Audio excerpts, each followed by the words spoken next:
آپ نے جس طرح کے آئلی قوانین بنائے ہیں، جس طرح کے آئلی قوانین میں آپ نے ترمیم کی ہے، میں اعلان کرتا ہوں کہ میں سرعام اس کی خلاف ورزی کروں گا اور 15 سال اور 16 سال اور 12 سال اور 10 سال کے جوانوں کی شادیاں کراؤں گا اور ان میں خود بیٹھوں گا۔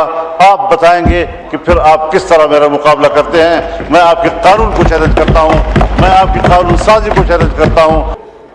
بنیادی بات یہ ہے کہ جہاں دھمکیاں ہیں، اگر ایسا کیا گیا تو میں ایسا کر دوں گا، ان کی ایسی تیسی پھیر دوں گا، تباہ و برباد کر دوں گا۔ بسم اللہ الرحمن الرحیم، نحمدہ ونصلی علی رسولہ الکریم۔ جناب اسپیکر،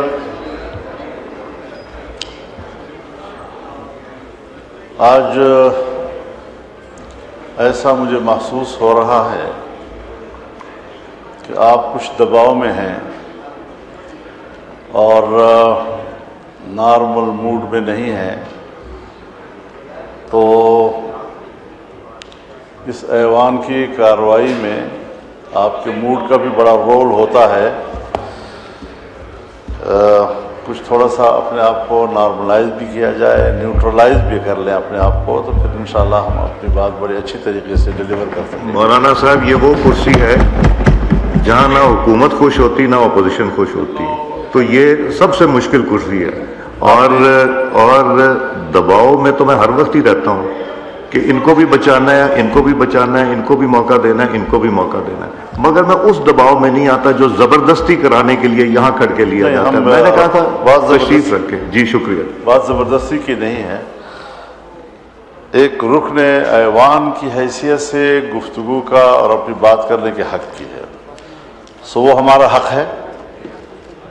قانون سازی ہوئی اور اس قانون سازی پر، اسی فلور پر ہم اپنے تحفظات کا اظہار کر چکے ہیں۔ ہم نے اس قانون سازی کو قرآن و سنت کے منافی اور آئین کے منافی تصور کیا ہے۔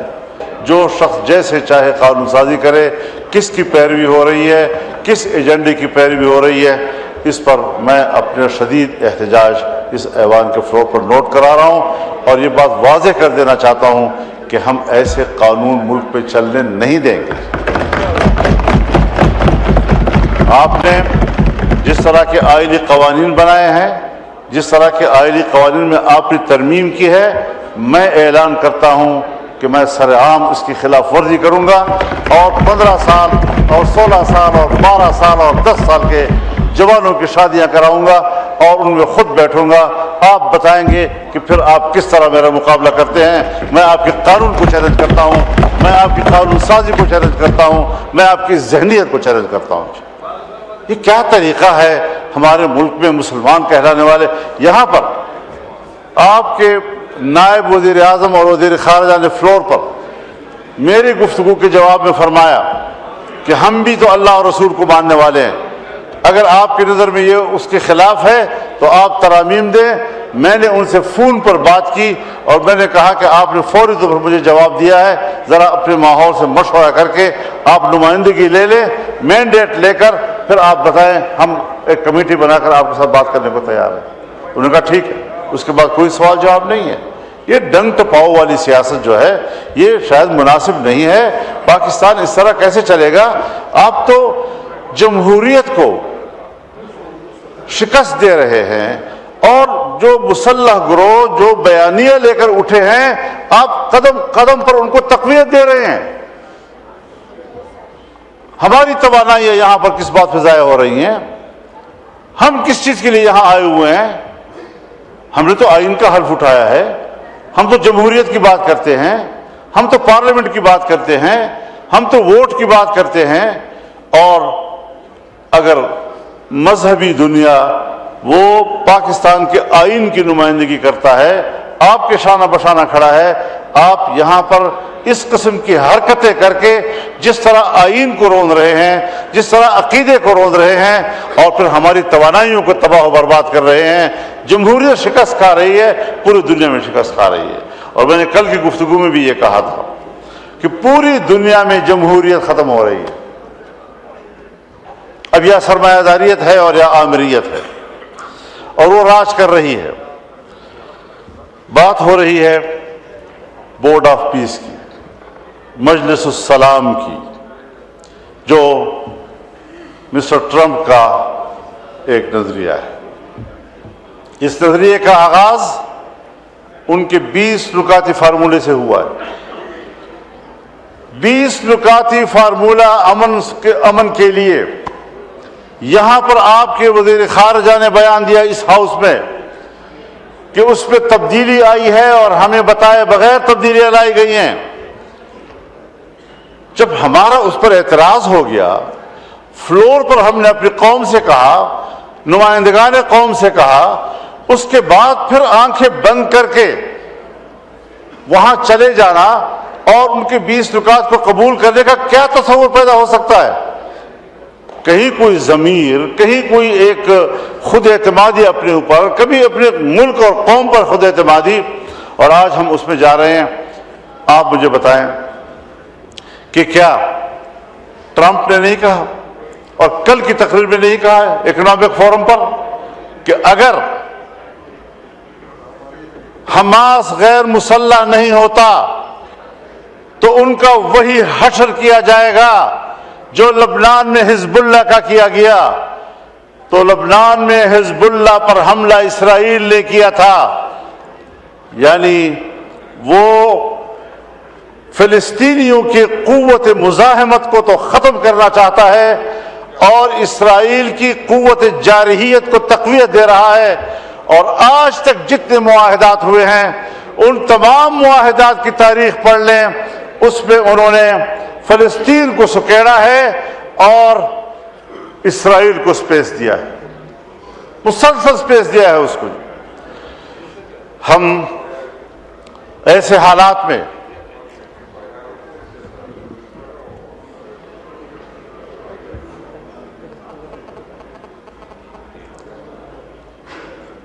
میں آپ سے مخاطب ہو جانا میری کوشش یہ ہوتی ہے کہ میں اسپیکر صاحب کو خطاب کروں اور رولز بھی یہی ہے۔ تو بنیادی بات یہ ہے کہ جہاں دھمکیاں ہیں، اگر ایسا کیا گیا تو میں ایسا کر دوں گا، ان کی ایسی تیسی پھیر دوں گا، تباہ و برباد کر دوں گا، کیا یہ صلح کی آغاز ہے؟ دنیا میں امن قائم کرنا، غزہ میں امن قائم کرنا، فلسطین میں امن قائم کرنا۔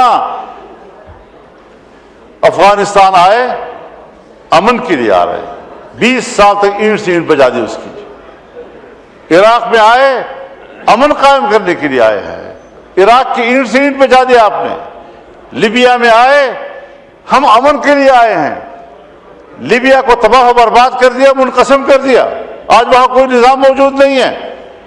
اسلامی دنیا کو اس وقت اس نے ٹارگٹ بنایا ہوا ہے، اور اگر یہ اسرائیل لبنان سے ہوتا ہوا، شام سے ہوتا ہوا، اب ایران پر بھی حملہ ہوگا تو اس کے بعد اسرائیل تفتان پر آپ کے سرحد پہ کھڑا ہو جائے گا۔ کبھی سوچا ہے ہم نے، کبھی اس ایوان نے سوچا ہے کہ یہ پیش رفت کہاں ہو رہی ہے؟ یہ پیش رفت آپ کی سرحدات کی طرف ہو رہی ہے، پاکستان کی سرحدات کی طرف ہو رہی ہے۔ اور میں یاد دلانا چاہتا ہوں، ایک بار پھر اس ایوان کو یاد دلانا چاہتا ہوں کہ جب اسرائیل وجود میں آیا تو اس کے پہلے صدر نے جو پہلا خارجہ پالیسی سٹیٹمنٹ دیا، اس پہ اس نے کہا کہ ہماری خارجہ پالیسی کی اساس ایک نوزائیدہ اسلامی ملک کا خاتمہ ہوگا۔ ان کے عزائم اس کی پیدائش کے دن سے آپ کے خلاف واضح ہیں۔ آپ نے ان کو ناجائز، مغرب کا ناجائز بچہ کہا، اس نے کہا میرا سیاسی زندگی کا آغاز اس مقصد کے لیے ہوگا کہ اس نوزائیدہ ملک کا خاتمہ کروں۔